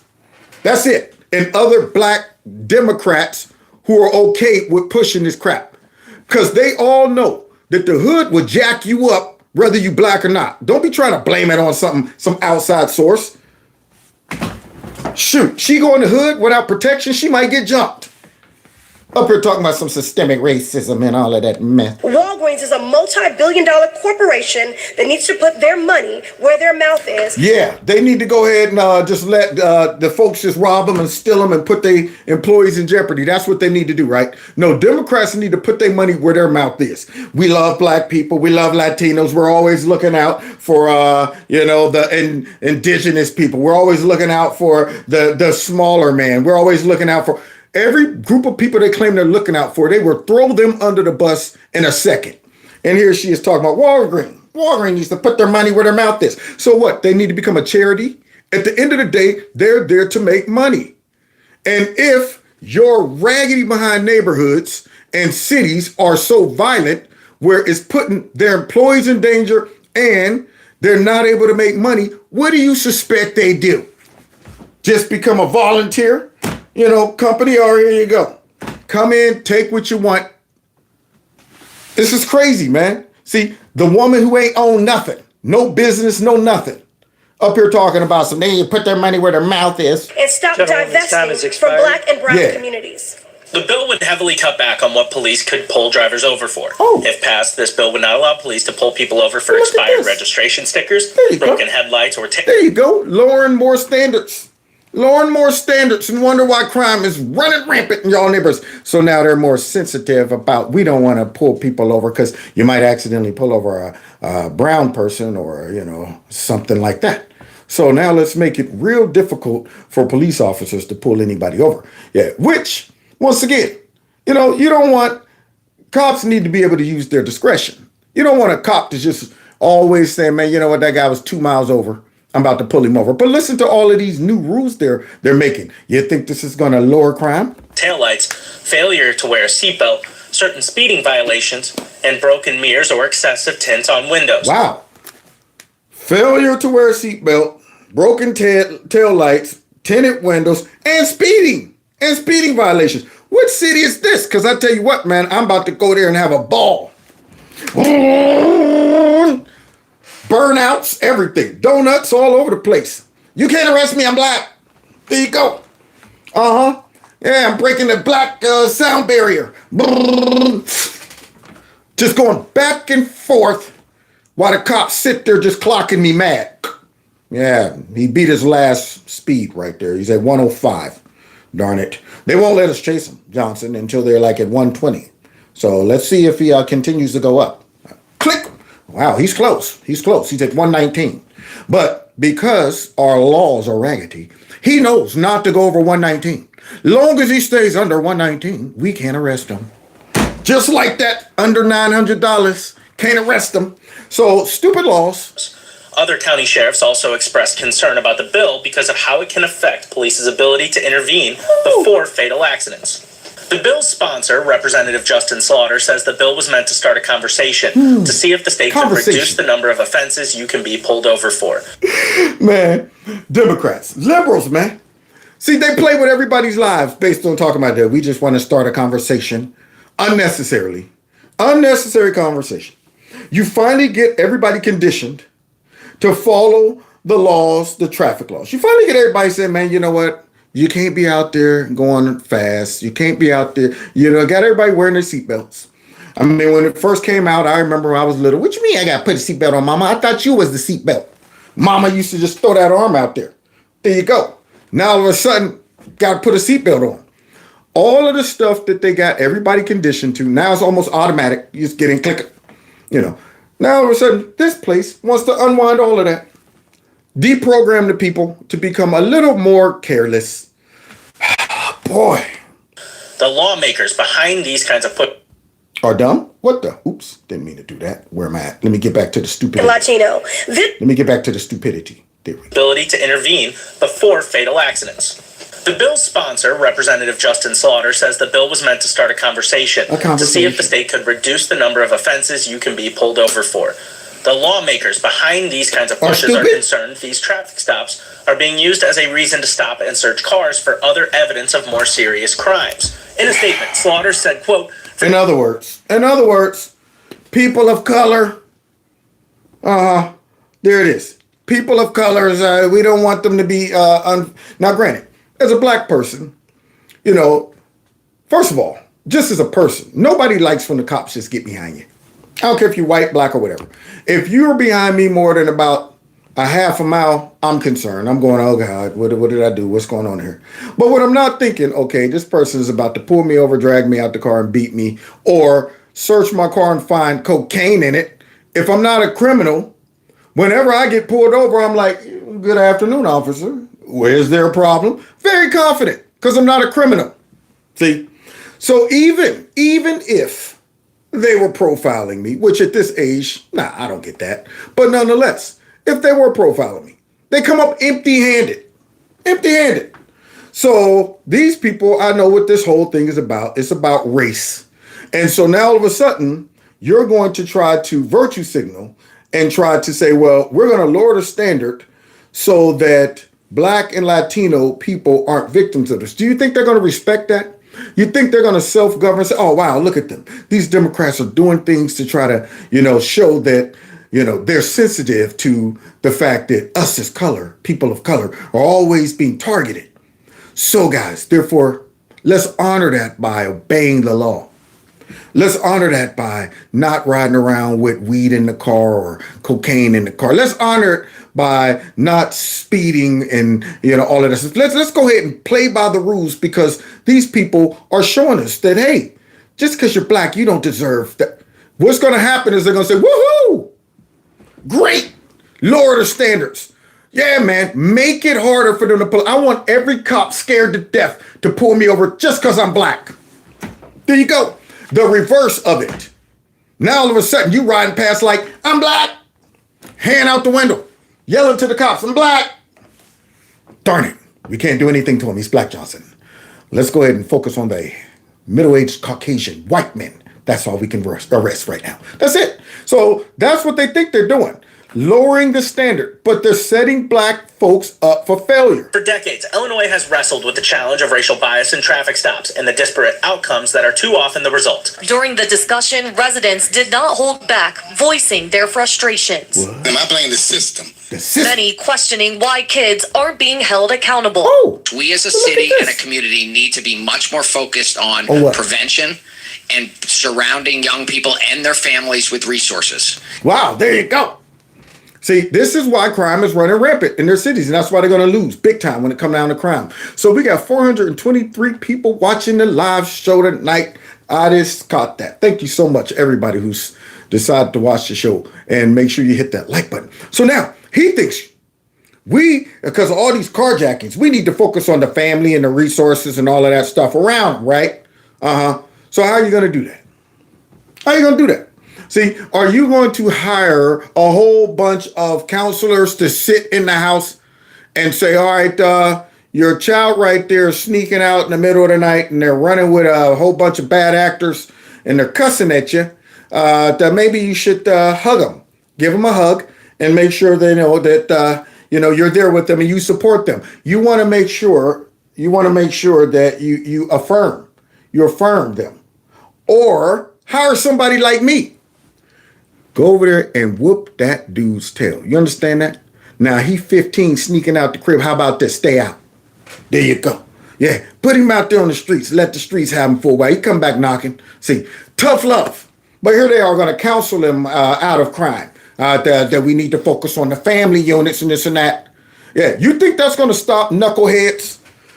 Young adults in certain areas and environments are influenced more so by the streets than they are the home at some point. Once they hit puberty, they're going to the streets. And if the neighborhood and the environment is encouraging them to commit crimes, some of them, a lot of them, will succumb to that. Many of them cannot overcome their environment. The one thing that hopefully can keep some of them from going too far is consequences. There you go. If there was no consequences growing up in my hood, you would not be seeing me right now doing Kevin's Corner. You wouldn't. Do you know how tempting it was to do the things that all of the rest of the fellas was getting away with? And I'm sitting there going, man, my mama and them, not only would my mom and them wear me out if I did do something, but I feared more so getting thrown in the slammer. These dudes just robbing cars, burning out, filming it, all kind of stupid stuff. They're not worried about it. And this guy's up here talking about some counseling and our family and all that mess. If we want to be safer in the long run, we cannot prosecute and arrest our way out of it. It started moments before. How are you? These are the dumbest people. I'm so glad. I'm telling you, if Ohio became liberal, I would bounce so quick. Cannot arrest and prosecute yourself from the way out of it. So what do? Just let everybody out? Let all these young kids who are just robbing and stealing these cars because they're hungry and they want to go to work and drive to school. Yeah. Just let them out. Let them keep doing it so they can come back and steal your other car. Yeah. You thought I only had one, huh? Came back for the next one. See, I would leave these cities so quick, and they should get their butts beat. Because look at this, guys. Because guess what? Gavin the Nuisance had a first-hand seat at his shite state, and the criminal element robbed right in front of the governor, y'all. Wednesday press conference involving the mayors of California's big cities. Governor Gavin Newsom shared an encounter he had with a Target employee after seeing a shoplifter. He's walking out. As we're checking out, the woman says, "Oh, he's just walking out. He didn't pay for that." I said, "Well, why are you stopping him?" She goes, "Oh, the governor." Although it's unclear. Yeah. Oh, boy, these Democrats, man. So Gavin Newsom was up in that Target, and apparently somebody just walked past him. Now, you know it's bad when they don't even care no more. I mean, he's the governor. I don't care who you are, man. I got places to go, people to see. And he's like looking at him, and he decides to ask the cashier, "Why aren't you stopping him? What do you want her to do?" That's my question. Y'all created this part. The fact that this dude is confidently walking out with no sense of urgency lets everybody here know that these people no longer fear us. So you want the cashier to jump over there and say, "Excuse me, sir, you put that down, I'm gonna wrestle you to the ground"? Your big, nasty, weak butt as the governor sitting up there watching him go by too. So you want the cashier to put her life in danger because of the weak policies that y'all created that has emboldened these criminals. God knows what he would have did to that young person if she would have, "Excuse me." So now he mad at her. He mad at her because she blamed him. Theft would have applied to this situation. Newsom said he told the worker that at $950, California has the 10th toughest threshold in the U.S. for grand theft. Look at that. At $950, anything under that, you're good. Anything over that, rather, you're in trouble. So let me understand. You told her that, hey, we're tough. I mean, we only allow people to steal $950. And we got a high threshold compared to some other dumb states. What other states are that dumb? I don't know. But nonetheless, $950 is a whole bunch of stuff. I don't even know how that works. Is that per day? See? Or is that per robbery? We don't know. Because if that's the case, I could run the board. Wake up in the morning, hit one store for $949. There you go. $949. Take that mess home. Go to a whole nother store. And just keep it going every day. And this fool had a nerve to try to get mad at her because she blamed him. She looks at me twice, and then she freaks out. She calls everyone over, wants to take photos. I'm like, "No, I'm not taking a photo. We're having a conversation. Where's your manager? How are you blaming the governor?" Yeah, and what the crazy part, the self-awareness. He's mad. What do you mean? No, I'm not taking a photo. How you going to blame the governor? Because you run the state. Because all of these folks done changed up the punishments because of you and your policy. You okay with that? That's why I'm blaming the governor. Unreal. These fools. That's why they should never get reelected. But I'm hoping all these people out there in California complaining, I hope they realize the source of the shite. There's the shite right there. The shite's talking. The shite is trying to misplace the blame. The shite's mad that somebody stepped right over it and walked right out. And it's unreal. He mad at her. And it was, $380 later. And I was like, why am I spending $380? Everyone can walk the hell right out. What a fool. What a fool. See, so when he experienced it himself, he got a problem with it. all these companies that's been shutting down, all of them businesses was shutting down, all of the people getting robbed, cars getting stolen, all of the cops just sitting there watching everybody steal long as it's under $900 or so. All of the people watching a ton of kids run into stores and just break windows and steal all that stuff. Yeah, he ain't have a problem with that. Then he goes in to see one person do it, and he's like, what the heck is going on here? What kind of place are... It's kind of like when Chi was coming to California, then he goes down and he's like, what the heck? Where's all this doo-doo coming from? Hey, where these homeless people come from? You know what? This is a mess. We need to clean this up. Why weren't you interested in it before? And here's another one, y'all. This bubblehead right here. He mad, y'all. He recognizing that he made a mistake. But he still ain't finding out where the shite's coming from. He's close to the shite. Let's listen to this actor who's very liberal and hates Donald Trump. But now all of a sudden he realized that Joe Biden is full of shite too. New York City, climb in public in front of crowds of people, rip down UN flags, rip down Israeli flags, rip down American flags on Veterans Day. When the economy is the way the economy is, when I'm paying fucking mortgage rates up the one. Watch your mouth. You watch your potty mouth. You up here, don't act like you, man. You the one that spent all that time on TikTok going after Trump. Yeah, you the one went out there and voted for Biden. Now you up there complaining. Why? Oh, man, this dude up here got a problem. Oh, well, I got a solution for his problem. The baby on the bus goes, why?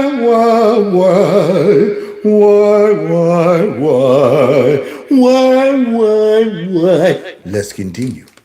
I'm getting, forget a colonoscopy. You don't need to get a colonoscopy. Yeah. Go buy a house. Go buy a house. The interest rates. Yeah. Go buy a car. And I know Smoking Joe has done some things for the. No, he hasn't. Yeah, the Smoking Joe done burned down the whole house. Talking about, no, Smoking Joe has done something. No, Smoking Joe is the source of what you're complaining about, buddy. Yeah, see, you're missing the point. You should be angry and furious at Smoking Joe for deceiving you, but you still got a little bone to pick with Trump as you are trying to suggest Trump's better. No, but I'm telling you right now, go buy yourself, go check what it's like to buy a car. Buy a house. Yeah. The money. The chaos in this country. The chaos around the world. Wow. If it comes down to pig Donald Trump and Smoking Joe Biden, I'm sorry. I am sorry. Voting for pig Donald Trump is on the table. Well, see now, that just once again shows that you're still a dummy. Therefore, cry, baby, cry. Cry, baby, cry. Say, cry, baby, cry. Cry, baby, cry. That's what I want to see come out of you. Nothing but tears. You think I'm up here feeling it because you up here talking about, I'm sorry, but if it comes down from big Donald Trump, and he's on the table, there should be no question. There should be no doubt. You still got shite for brains. You still right now is trying to figure it out and justify why just maybe I should vote for Joe Biden. Now he's coming back with some more complaints, y'all. I'm sorry. I'll still call him slob Donald Trump, pig Donald Trump, because you're a dummy. All that. Yo, I'm looking at this shit. This dude, this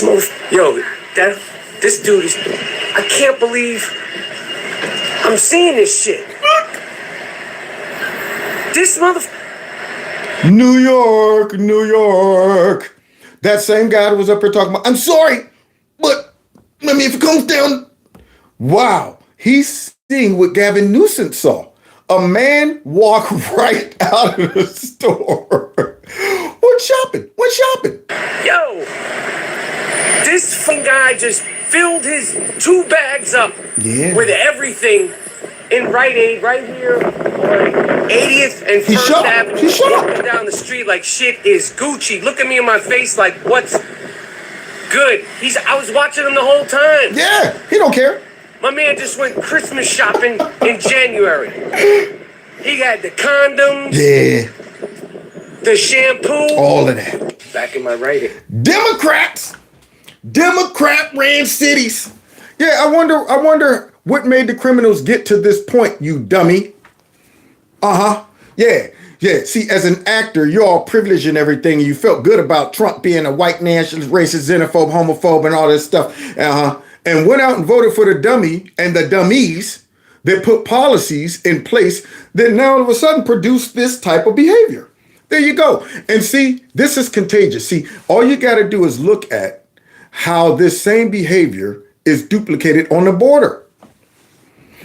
They bring up policies and produce policies that embolden corruption, criminality, and all of that.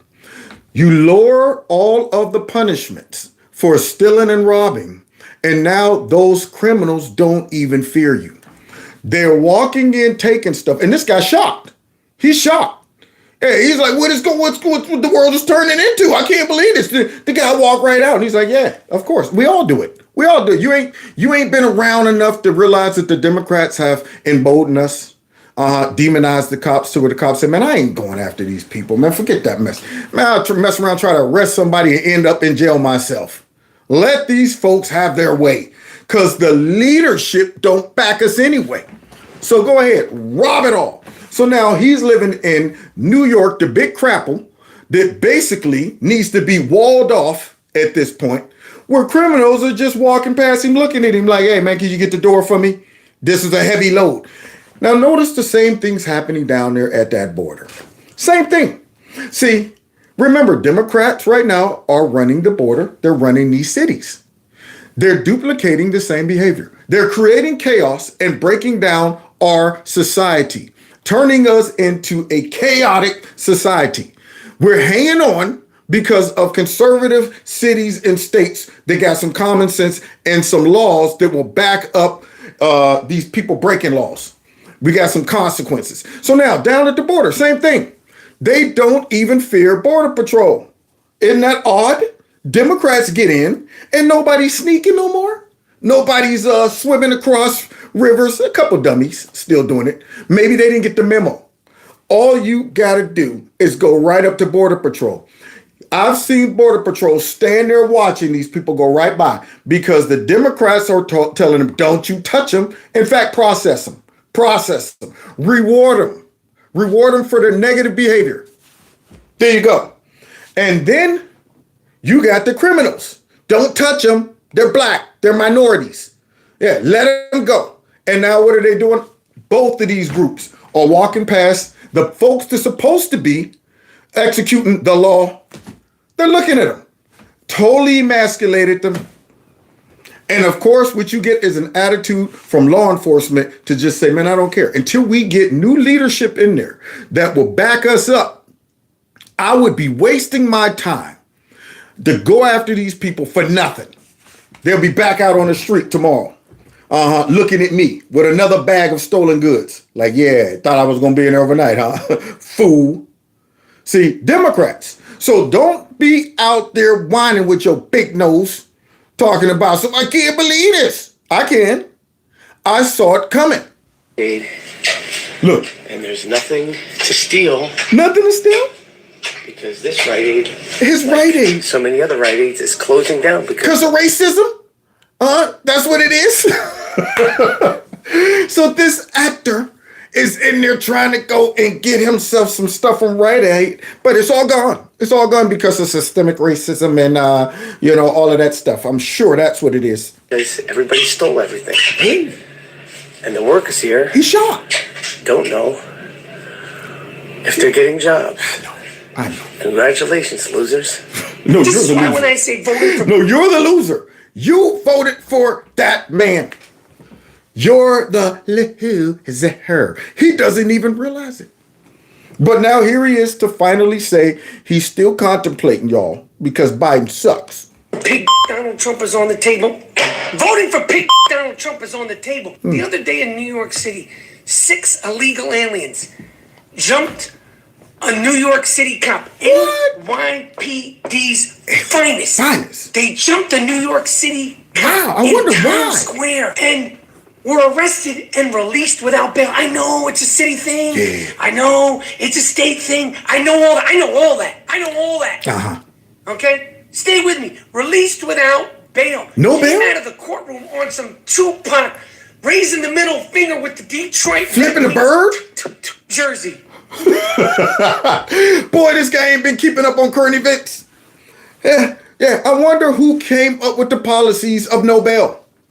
Huh? I wonder who decided it was a good idea to open up the border to allow all of these illegal immigrants to come here.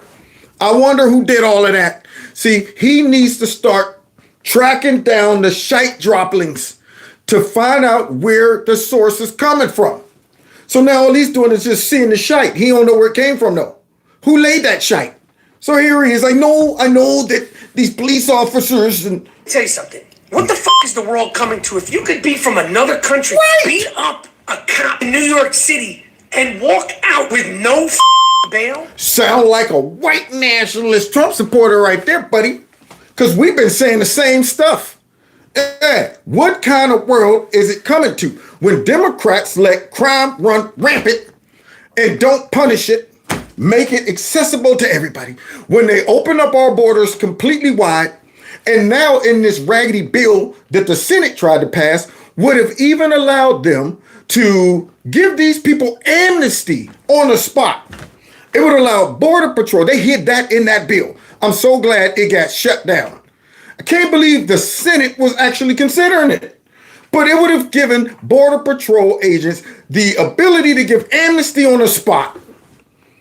Democrats trying to slide that Swiss cheese in there. And this dude's up here shocked. He's shocked that these illegal immigrants are here doing all of this stuff. What the is the world coming to? Thank What you. the is the world coming to? I ask that every day. Mayor Adams, you're from Brownsville, Brooklyn. I know this. Like, what the have I gotten myself into? Stay with me. On the same day that happens, Yeah. Cadaver Joe Biden issues Cadaver an Joe? executive order about 4 quote-unquote settlers in Judea, Samaria. Yeah, because see, Joe worries about everything that's going on overseas and not what's going on right up under his nasty nose. See, he can't come out and address all of the crap we've been seeing going on as a result of that wide open border, because then he have to look at his own shite. See, that's what needs to happen though. Somebody need to go and grab him by the back of his head and Kamala Chameleon by the back of her head, and put their nose in that shite like a puppy. Because they're the ones that laid it. They're the ones that laid it. So now if he acknowledges what took place in New York, he got questions to answer. And he can't answer no questions. How you going to answer those questions when it's like, I'm the one that opened up the border like that? He can't address all of the violence, the crime, the stuff that's taking place in these cities as a result of his open border policy, because it was highlighted. And this is a huge topic when it comes down to voting. Crime and that stinking border. That's why he's getting his butt beat. And that's why you're up here whining about those two issues. Those two issues, you big fat dumb voter. Michael Rappaport or whatever your name is. You voted for these folks who are weak on crime and weak on the border. That's why you get what you deserve. Right up there in raggedy New York whining. With nothing in your store. Some troublemakers, 3 of the 4 have already been arrested. Yeah. You issue an executive order about 4 troublemaking ups who've already been arrested in Judea, Samaria, while there's a war going on, while there's 100 plus hostages still being held in Gaza. Right. You're talking about that, but you got nothing to say about beating up cops in New York City, the greatest city on earth. Is it? Maybe my city is not the greatest city on earth anymore. If you could beat up cops, There you go.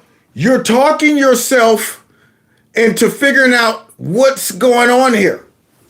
Yeah, your city has been overran by Democrats. It's ruled by horrific politicians who have horrific policies that now have y'all living in Escape from New York. And you're shocked. You're shocked. I mean, just using common sense like you're using right now would get you thrown in a category as an extremist, a far right white nationalist. The same type of people you were attacking before you voted for creepy, sleepy, sleazy, slimy, sloppy Joe.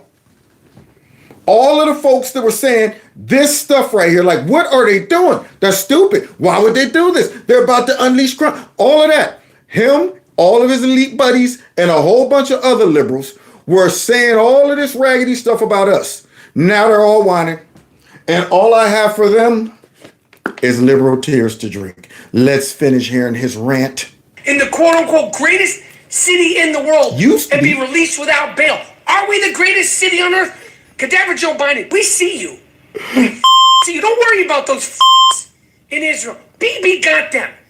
Israel will take care of them. Now watch this, y'all. As he tries to talk himself into some common sense, the Trump derangement syndrome, right at the end, drags him all the way back under. Worry about cops getting beat up in Times Square and walking out with no bail like the Tupac Shakur. Yeah. Worry about that This is why voting for pig Donald Trump is still on the table. Still on the table. Still on the not a definite, not an absolute. It's just a consideration. If you don't know now, then you'll never know. If you don't know by now, you will never, ever, ever know. Dude talking about some still on the table. It would be an absolute. An absolute. But hey, let's close here because, see, here's the source of the problem. And we'll be out of here in a few minutes. Maybe Michael Rappaport or whatever needs to watch this clip right here to see what is the source of this. Where did all these people come from? How did they get here? All of this. And why would Democrats be allowing this to happen? We're experiencing a crisis at our southern border. Oh, yes. I think to pretend or to look at this and not just see the common sense reality is, as New York City mayor said, our compassion in this nation is limitless, but our resources are not. No. And we're running $2 trillion deficits. $2 and trillion? I'm astounded that the answer from some is they believe, well, let's just give New York City and these high population centers more money. Wow. See, now that doesn't sound like a smart leader. I have to now question your motive. When you look at a major problem like this and you blow past all of the obvious solutions that would stop the problem and you come up with the most irrational solution. We're already in debt. We're spending all of this money. You know what, to do this or save this problem. Let's get this problem together. Put more money into it. To do what? This is ridiculous. So Michael Rappaport or whatever needs to bring his big nose right down there to hear what Democrats are wanting to do to solve the problem. From where? Because the entire discretionary budget right now for the federal government is $1.7 trillion. If you look at last year, $1.7 trillion was our entire 12 appropriation bill number. What was our deficit last year? Yeah. $1.7 trillion. 100% of everything that we're spending money on, absent the mandatory side of Medicare and Social Security and Medicaid and food stamps. On the mandatory side, 100% of everything we talk about up here, let's give them more money, is borrowed money from our kids and our grandkids. Really what we're saying is we're going to give you something that's going to come from our children. We're going to lower their standard of living. Can illegal immigrants in New York vote? Start spreading the news. I'm cheating today. So it sounds like New York might have a motive for bringing in all these illegal immigrants. I wonder if Michael Rappaport knows about this.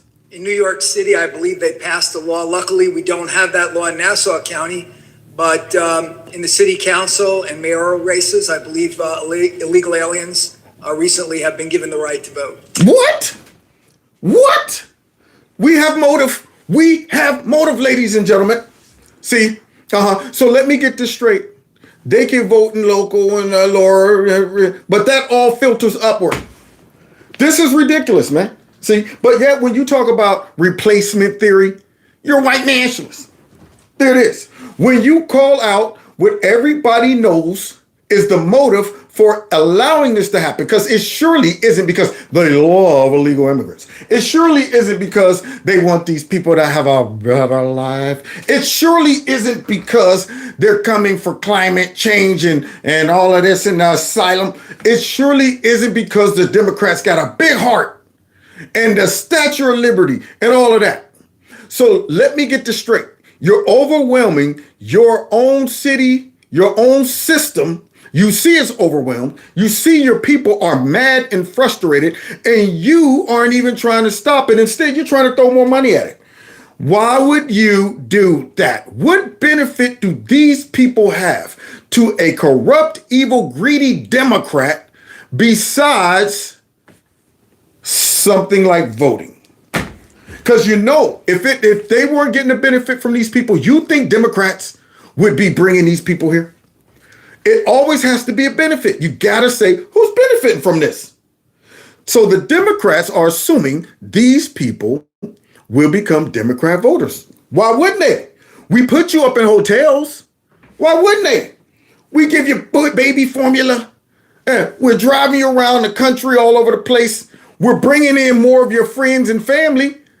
All you got to do is vote for Democrats. So they're starting off on lower level voting, but that all filters upward. So now this guy's asking a question, and it comes out that, yeah. Let me follow up with that. So if you are of the persuasion we need more of them, and they're aligned with your politics, let's say on the Democrat side, is it to your benefit if you live in those areas where illegals are casting their vote for you politically? Is it to your benefit to have these ideologies that just allow more to come in regardless of the cost? Well, absolutely not. And I think it's always to the benefit of Americans and to America, whether it's a local race, a state race, or a federal race, that you be a United States citizen. Yeah. You actually be a citizen and you take the oath that you pledge to defend and support the Constitution of the United States. But do you see that there are some, we'll say, Democrats that would want this type policy because it helps them stay in office because they have illegals that vote for them? It definitely changes the voting pool in favor of those who would let anybody in. Bingo! For those that will let anybody in. So here is the revelation for all those dumb voters who voted for Democrats. They don't care about you. See, they don't care about you being crowded, uncomfortable, pushed out, not receiving money, benefits. They don't care about that mess. They're looking at all of these people as votes as they come in, at the expense of your convenience, at the expense of your freedom, at the expense of all of the stuff that you should be getting. But they're saying, man, bunk y'all citizens. Shut up, because I'll say, look, we're doing this because we have to. Asylum is a right for every one of them. There's nothing else we can do. Let's blame it on Abbott.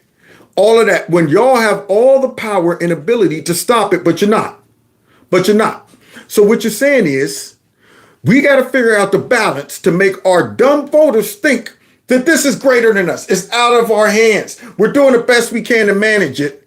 But really what you're doing is you're managing it to make it bigger so that you can have more votes, and you don't care what it does to your city. You don't care what it does to your citizens. It's all about, as long as these people keep us in power, that's all that matters. We don't care if we stack them miles high on top of everybody. We don't care if we fill up every place in New York except for where we live. Long as they can vote us in and keep us in the power, we're good. Let our people complain. By the time they wake up and realize what we're up to, we'll have enough of them in New York voting to where it won't even matter. Unreal, man. This burns me up. Follow up with this, just because I want people in New York for the characteristics that you all are seeing. We know the numbers tell us it's costing the state of New York $10 billion a year right now. $10 billion. It's costing approximately $6 billion a year. Eric Adams said, the mayor of New York City, just the cost of New York City, $10 billion to the state, and it's costing New Jersey $5 billion a year. So the state annually, the state of New York's costing them 10. New Jersey is costing them 5. Do the simple math. That's $15 billion. billion. Right. Under the Trump administration, by the way, which we had in 2017, a 45-year low of illegal immigration. 45-year low. 45-year low in 2017 of illegal immigration. No change of laws, just leadership. So what you're saying is that it has nothing to do with changes of laws. It has something to do with leadership. You're telling me the source of the shite is the Democrats? Trump was in, and it was at a 45-year low, and now Biden gets in and it's all-time high. All-time high. What changed? Policies, will, motive, all of that. These people are out here making excuses for all of this garbage by saying, you know what, Congress needs to act and this and this and that. Nope, y'all do not have the desire or the will to stop this mess. See, you can stop it just like Trump did, but you're not choosing not to do it. So you're spending all this money. What could that money be used for that would solve the problem? But yet y'all are overlooking using it to solve the problem. This shows that you guys are evil. What could it be used for? Now we have historic highs that we've never seen in this country. The $15 billion that the state of New York and New Jersey have spent, what could it be used for? That built 400-mile of border wall or systems under the Trump administration, that same amount of dollars. So here we... Wow. That's how you expose their motive.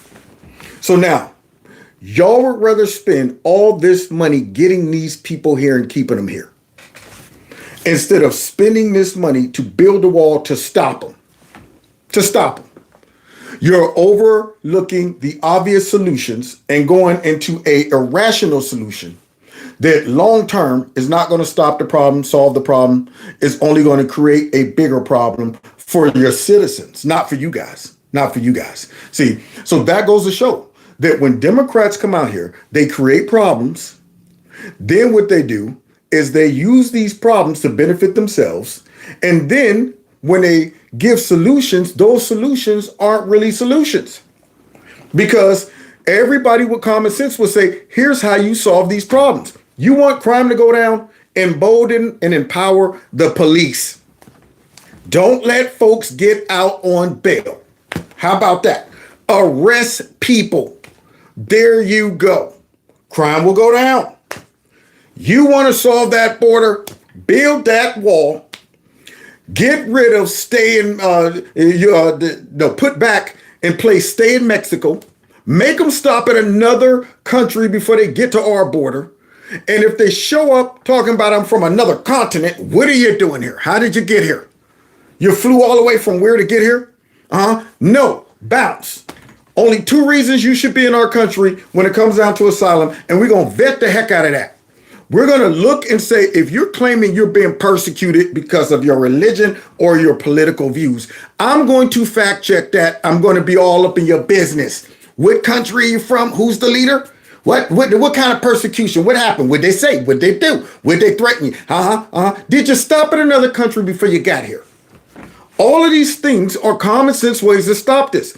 But for some reason, their solution, give us more money to process these people, help them get jobs, help them get acclimated. We need more people down at the border to process them in more. None of that is a real solution. That right there solves a problem for them, which is we don't have voters in the United States that like us anymore. So we want to replace them and create a whole new voter base and lie to everybody and say it's greater than us. It's greater than us. We got to do this. Yeah, Congress needs to solve it. As we watch them destroy our country right before our eyes, and Republicans can't even believe the Senate actually was considering that stupid behind bill, which I'm going to be covering tomorrow during my show. Let's close out. We're playing defense on an annual basis, the cost of the taxpayer in New York and New Jersey. And there's some common sense, glaring abilities to secure our southern border that are a better spend of our taxpayer resources. Yeah. How many people are you taking off emergency first responders, police, and whoever wants to answer this question, because my time is limited? Are we better prepared if a security threat comes to New York City because of these decisions, or less prepared? Whoever wants to answer that question. Well, we are less prepared. Because we don't know who's coming to this country. And they haven't been vetted. And there's a lot of people that have come into this country that have nefarious intent. And I believe that we need a program where we know who's coming into this country and we vet them before they come in. And that if someone wants asylum and they're entitled to it, they should get it. But they need to have a hearing and they need to be properly vetted. Otherwise, with open borders, it creates a terrible public safety crisis. Wow. Now you're hearing it from the professionals. The Biden administration and Democrats are making their job harder and making us more vulnerable, less safe. So now, not only are they allowing crime to run rampant in their cities, they're opening up the potential of crime for the whole country by letting these people come in unvetted and will get on TV and lie. That we do have a vetting process. That we do. If the people do not meet the vetting, how can you vet them? How can you vet them, Mucus? I'm telling you, I'm waiting for the day where they impeaching finally. What's the holdup? What's the holdup? Every single day, folks are coming. Every single day, and he's talking. We do vet these people. How? How can you vet that many people? 72 hours to vet them. Tens of thousands coming. How can you vet them? So now all these people running around our country, some of them attacking police, and God knows whatever else they're doing because they're not even recording the crimes committed by illegal immigrants because they don't want Americans to be shocked like Michael Rappaport or whatever his name is. They don't want everybody to see that, whoa, these aren't precious little legal immigrants that's coming here for a better life. Yeah, these people are bringing problems too. Maybe Trump was right. And hopefully some folks won't be dumb like Michael and say the vote for Trump is still on the table. Hopefully they all say vote for Trump is an absolute. Because if we don't change what's going on around the country, that mess is going to spread and we're all going to be looking for a Walgreens to get our stuff at. But not me. I'm going to go ahead and buy me an island. We're going to have to ante up, y'all, if it get that bad. We ante up and get us a little island. We're now the island of common sense. We're independent country. We don't be trying to hit us with some globalism. And we're fine just like we are. Yeah. So things are crazy, man. But the people out there are starting to wake up. But I hope they realize the source of the craziness. Yeah, I don't want to see them running it back, being dumb. Don't just complain. Find out the source of the pain. Now, God bless y'all. God bless America. Thanks for kicking it with me tonight, man. We done hung in there over 400 folks for the last hour or so, and I appreciate it. I really do. Make sure y'all hit that like button, share my videos, follow me on all of the other social media platforms. Don't forget to check out the merch store. Uh-oh. Yeah, music started a little too early. Thank you. Somebody said you're amazing. Yeah, and don't forget, text MAGA to 330-974-4607. I memorized it. There you go. And subscribe to my alternative channel. Stop and think about it. And guess what? I heard the Rumble numbers are going up. So I'm going to start live streaming on Rumble. When I get off here tonight, I'm going to go and set up the live stream so I can start live streaming over there. But it's going to be different live streams there, which should encourage people to go ahead and subscribe over there as well. So God bless y'all. God bless America. Let's get out of here, man. Yeah, I'm so glad I can discover and see where the shite's coming from. Yeah, I don't want to just be walking around smelling it. I want to know, hey, so I can avoid it, so I can get rid of it. Dang on it. God bless y'all. God bless America. Because we sure do need it.